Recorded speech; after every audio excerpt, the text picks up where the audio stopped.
আসসালামু আলাইকুম। ইউনিক স্কুলের নিয়মিত পেইড কোর্সের ক্লাসগুলোতে আপনাদেরকে স্বাগতম। আজকে আমরা পৌরনীতি ও সুশাসনের গুরুত্বপূর্ণ একটি অধ্যায় মূল্যবোধ, আইন, স্বাধীনতা ও সাম্য এই অধ্যায়টি পড়ব। আমরা সাধারণত পরীক্ষার সময় যে ভুলগুলো করে থাকি সেগুলো হচ্ছে যেহেতু এগুলো তাত্ত্বিক বিষয়, যেহেতু এগুলো থিওরিক্যাল সাবজেক্ট, সেই জন্য আমরা এখান থেকে পড়াশোনা খুব কম করি। অথচ আমরা যদি একটু করে পড়াশোনা করি, ভালো মতো দেখে শুনে যাই, তাহলে আমরা এখান থেকে 10-এ 10 মার্কস শিওর করতে পারবো। এছাড়াও আজকে আমরা যেই পৌরনীতি ও সুশাসনের যে অধ্যায়টি পড়ব, মূল্যবোধ, আইন, স্বাধীনতা ও সাম্য, এই অধ্যায়টা যদি আমরা পড়ি তাহলে এখান থেকে আমরা 2টা সিকিউ পাবো। 2টা সিকিউ হচ্ছে কত? 20 মার্কস, এবং এমসিকিউ থাকে 3+3++ এমসিকিউ থাকে, অর্থাৎ এটা 4ও হইতে পারে এবং 5ও হইতে পারে। তাহলে এই অধ্যায়টা একটু ভালো করে পড়লে আমাদের মার্কস চলে আসতে পারে প্রায় 24 থেকে 25 মার্কস। চলি আমরা তাহলে একটু আমাদের পুরো অধ্যায়টা শুরু করব। এর আগে আমরা মূল্যবোধ কি, আইন কি, স্বাধীনতা কি, সাম্য কি, এই জিনিসগুলো একটু দেখব। তাহলে চলি। প্রথমে আমরা বলছি দেখি মূল্যবোধ, আইন, স্বাধীনতা ও সাম্য। ওকে, প্রথমে একটু ধারণাটা নিয়ে নিই।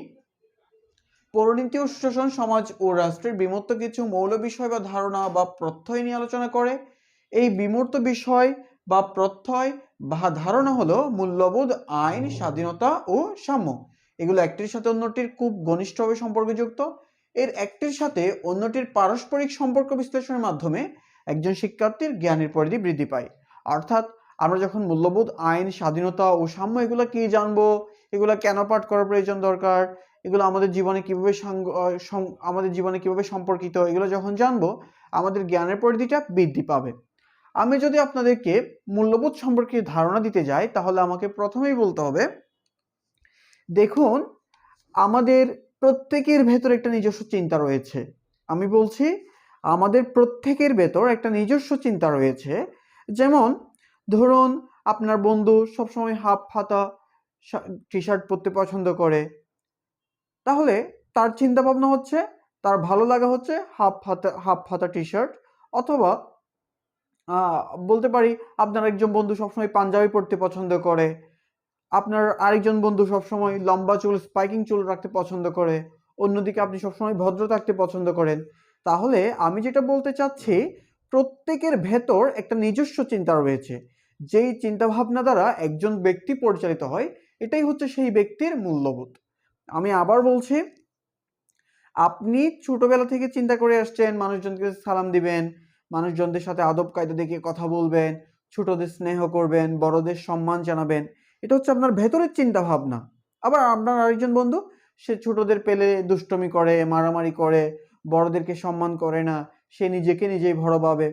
তাহলে তার ভেতরে এক ধরনের চিন্তা ভাবনা আছে। যেই চিন্তা ভাবনা দ্বারা আপনি নিজেকে পরিচালনা করেন, ওইটাই হচ্ছে মূল্যবোধ। এটার স্মার্ট সংজ্ঞা যদি আমরা দিতে যাই, তাহলে আমরা পাচ্ছি যেই চিন্তা ভাবনা, লক্ষ্য ও উদ্দেশ্য, যে চিন্তা ভাবনা, লক্ষ্য ও উদ্দেশ্য মানুষের সামগ্রিক জীবন ব্যবস্থাকে নিয়ন্ত্রণ করে, তাকে মূল্যবোধ বলে। তাহলে আমি আবার বলছি, একটু দেখে দেখে বলি, যে চিন্তা ভাবনা, লক্ষ্য ও উদ্দেশ্য ও সংকল্প মানুষের সামগ্রিক আচার ব্যবহার ও কর্মকাণ্ডকে নিয়ন্ত্রিত করে ও পরিচালিত করে, তাকে মূল্যবোধ বলে। তাহলে আমি আপনাদেরকে আবার ক্লিয়ার করে দিচ্ছি, আমাদের প্রত্যেকের ভেতরে একটা চিন্তা রয়েছে, আমাদের ভেতরে একটা চেতনা রয়েছে, আমাদের প্রত্যেকের ভেতরে একটা লক্ষ্য আছে, আমাদের প্রত্যেকের ভেতরে একটা উদ্দেশ্য আছে। যেই চিন্তা ভাবনা, যে লক্ষ্য উদ্দেশ্য দ্বারা একজন মানুষ নিজেকে নিয়ন্ত্রিত করে, নিজেকে পরিচালিত করে, তাকেই মূল্যবোধ বলে। ওকে, আচ্ছা, এখন মূল্যবোধ কি সেটা তো আমরা জেনেছি। মূল্যবোধের ইংরেজি প্রতিশব্দ কি? মূল্যবোধের ইংরেজি প্রতিশব্দ হচ্ছে কি? ভ্যালুস। ভ্যালুস শব্দটি কোথা থেকে এসছে? ভ্যালুস শব্দটি এসছে ইংরেজি শব্দ ভ্যালু থেকে। ভ্যালু অর্থ কি?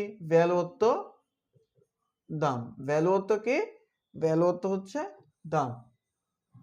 আমি আবার বলছি, মূল্যবোধ ইংরেজি শব্দ, মূল্যবোধের ইংরেজি প্রতিশব্দ হচ্ছে কি? ভ্যালুস।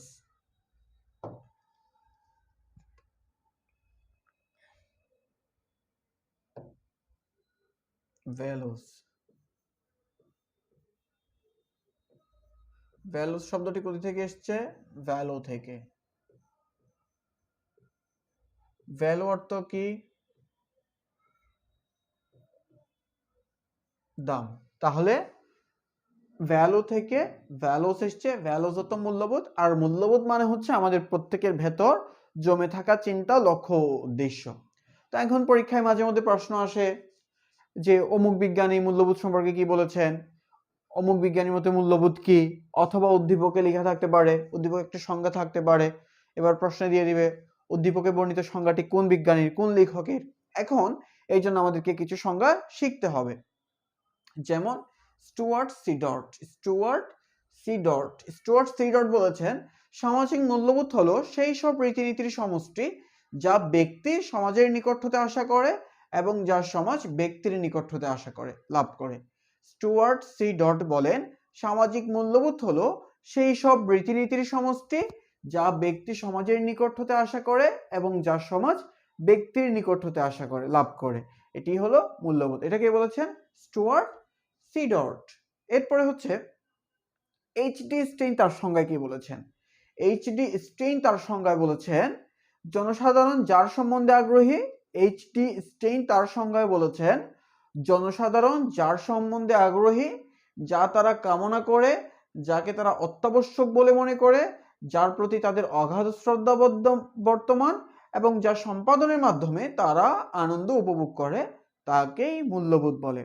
এইচডি স্টেইনের মতে জনসাধারণ যার সম্বন্ধে আগ্রহী, যা তারা কামনা করে, যাকে তারা অত্যাবশ্যক বলে মনে করে, যার প্রতি তাদের অগাধ শ্রদ্ধা বর্তমান এবং যা সম্পাদনের মাধ্যমে তারা আনন্দ উপভোগ করে, তাকেই মূল্যবোধ বলে। এটা কে বলেছেন? এটা বলেছেন এইচডি স্টেইন। খুব গুরুত্বপূর্ণ একটা সংজ্ঞা দিয়েছেন এম আর উইলিয়াম। খুব গুরুত্বপূর্ণ একটা সংজ্ঞা দিয়েছেন M R William. M R William তার সংজ্ঞায় বলেছেন মূল্যবোধ হচ্ছে মানুষের ইচ্ছার একটি প্রধান মানদণ্ড। তাহলে প্রশ্ন যদি আসে এম আর উইলিয়ামের মতে মানুষের ইচ্ছার প্রধান মানদণ্ড কি? উত্তর হবে কি? মূল্যবোধ। এবার এম আর উইলিয়ামের মতে মূল্যবোধ মানুষের ইচ্ছার একটি প্রধান মানদণ্ড। এর আদর্শেই মানুষের আচার, ব্যবহার ও রীতিনীতি নিয়ন্ত্রিত হয় এবং এই মানদণ্ডে সমাজে মানুষের কাজের ভালো মন্দ বিচার করা হয়। এটা কে বলেছেন? M R William. M R William বলেছেন মানুষের ইচ্ছার প্রধান মানদণ্ডটাই হলো মূল্যবোধ। এবং তিনি আরো বলেছেন মানুষের ভালো এবং মন্দ বিচার যার উপর ভিত্তি করে করা হয় সেটাই হচ্ছে মূল্যবোধ। মানুষের ভালো এবং মন্দের বিচার যার উপর করা হয় সেটাই হচ্ছে কি? মূল্যবোধ। ক্লিয়ার? ওকে, ডান। এবার আসি এম ডব্লিউ পাম্প্রে। এম ডব্লিউ না, এটা হচ্ছে এম ডব্লিউ পাম্প্রে। এম ডব্লিউ পাম্প্রের মতে মূল্যবোধ হচ্ছে ব্যক্তি বা সামাজিক দলের অভিজ্ঞতা। এটা হচ্ছে অভিজ্ঞতা না, এটা হচ্ছে অভিপ্রেত। এটা হচ্ছে অভিপ্রেত। এম ডব্লিউ পাম্প্রের মতে মূল্যবোধ হচ্ছে ব্যক্তি বা সামাজিক দলের অভিপ্রেত ব্যবহারের সুবিন্যস্ত প্রকাশ। ওকে, তাহলে এটা কে বলেছেন? এটা হচ্ছে এম ডব্লিউ পাম্প্রে বলেছেন মূল্যবোধ হচ্ছে একজন ব্যক্তি বা সামাজিক দল অর্থাৎ মানুষের অভিপ্রেত ব্যবহারের সুবিন্যস্ত প্রকাশ। এবার আমরা একটু মূল্যবোধের বৈশিষ্ট্যগুলো দেখব।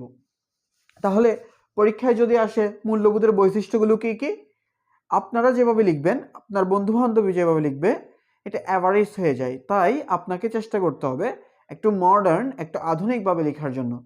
সর্বোচ্চ চেষ্টা করবেন যেখানে আপনি লেখাটা লিখছেন এটার ইংলিশ ওয়ার্ডটা লিখতে পারেন কিনা। যেমন মূল্যবোধের বৈশিষ্ট্যগুলো কি কি যদি প্রশ্ন আসে তাহলে আমরা ইংরেজিতে লিখব the characteristics of values. The characteristics of values. তাহলে প্রথম হচ্ছে কি? সামাজিক মাপকাঠি। আমি যদি আপনাকে প্রশ্ন করি, ধরুন আপনার সমাজে একজন রিক্সাওয়ালা বসবাস করে, একজন সিএনজিওয়ালা বসবাস করে, অন্যদিকে আরেকটি ফ্ল্যাটে একজন ইউনিভার্সিটির টিচার বসবাস করে। তাহলে আমি যদি আপনাকে বলি আপনি কাকে বেশি সম্মান প্রদর্শন করবেন, কাকে সবচেয়ে বেশি সম্মান দিবেন, কাকে সালাম বেশি দেন, কার থেকে পরামর্শের জন্য বেশি যান?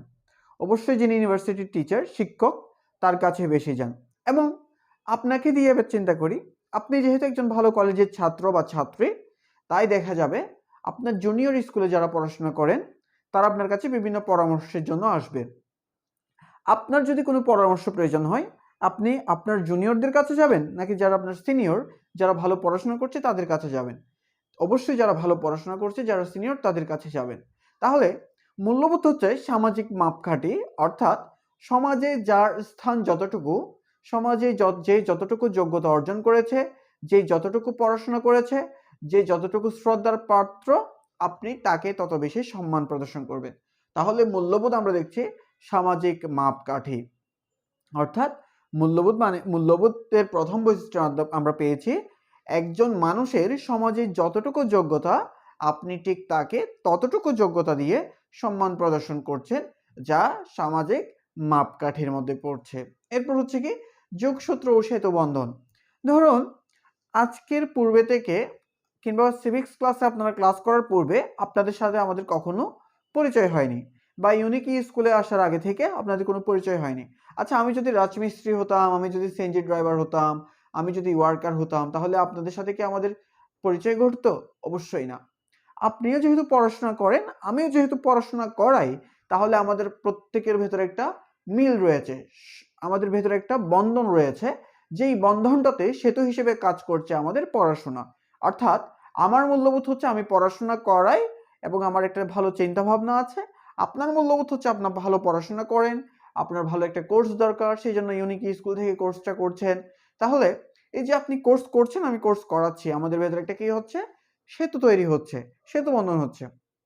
আমি বোঝাতে চেয়েছি আপনি যে ধরনের মূল্যবোধ হোল্ড করেন, আপনার মধ্যে যে ধরনের মূল্যবোধ, ঠিক একইভাবে আপনার কাছে বিভিন্ন মানুষ পরিচিত হবে, তার মধ্যে বেশি থাকবে কি শিক্ষার্থী অথবা শিক্ষক সম্প্রদায়।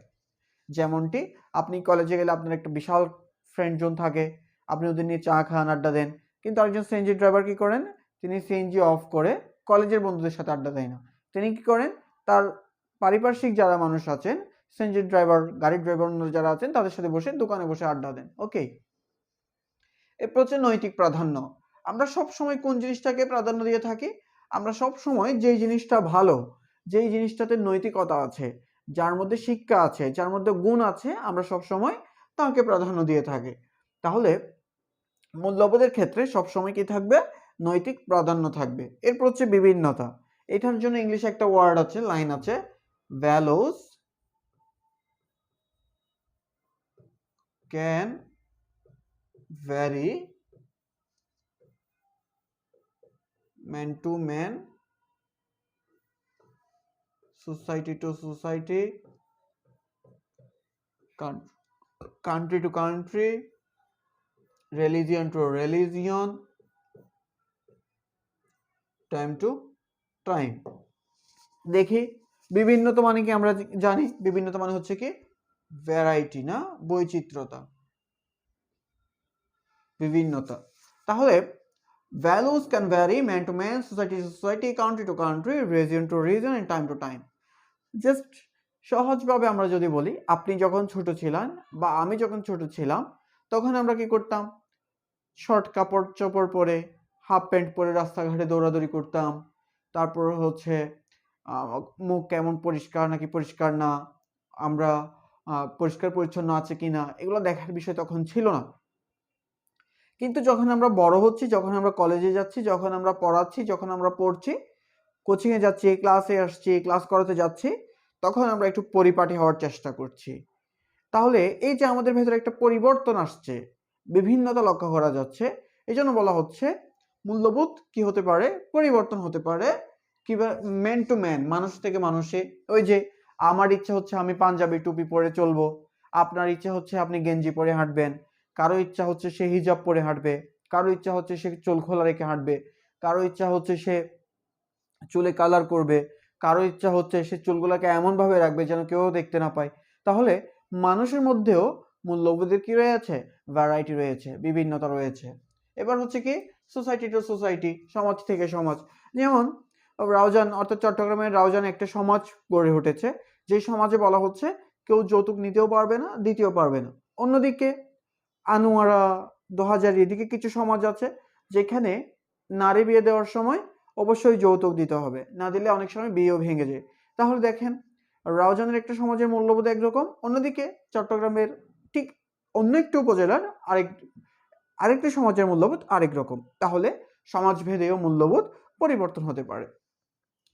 Culture two culture, country to country. ধরেন আপনি কক্সবাজার বেড়াতে গেলেন, কক্সবাজার বেড়াতে গিয়ে সেখানে আপনি কি করলেন, উদম গায়ে শুয়ে আছেন, তাহলে সবাই আপনাকে পাগল ডাকবে, স্বাভাবিক। কিন্তু আপনি যদি সেটা পর্তুগালের কোনো বিচে গিয়ে শুয়ে থাকেন এইভাবে করে, অথবা সুইজারল্যান্ডের বিচে গিয়ে শুয়ে থাকেন, থাইল্যান্ডে গিয়ে শুয়ে থাকেন খালি গায়ে, তাহলে আপনাকে কেউ পাগল বলবে না, কারণ ওখানে এটা সংস্কৃতি। তাহলে মূল্যবোধ আমার এখানে একরকম, ওই দেশে আরেক রকম। বুঝতে পেরেছি, তাই না? ওকে। এরপর হচ্ছে রিলিজিয়ন টু রিলিজিয়ন। যেমন আমার ধর্মে বিয়ে একরকম করে হয়, হিন্দু ধর্মে বিয়ে আরেক রকম হয়, তাই না? তাহলে মূল্যবোধ ধর্মভেদে কি হতে পারে, পরিবর্তন হতে পারে। টাইম টু টাইম মানে সময়ে সময়ে মূল্যবোধ পরিবর্তন হতে পারে। বৈচিত্র্যময়তা ও আপেক্ষিকতা, পরিবর্তনশীলতা ও নৈবত্তিকতা।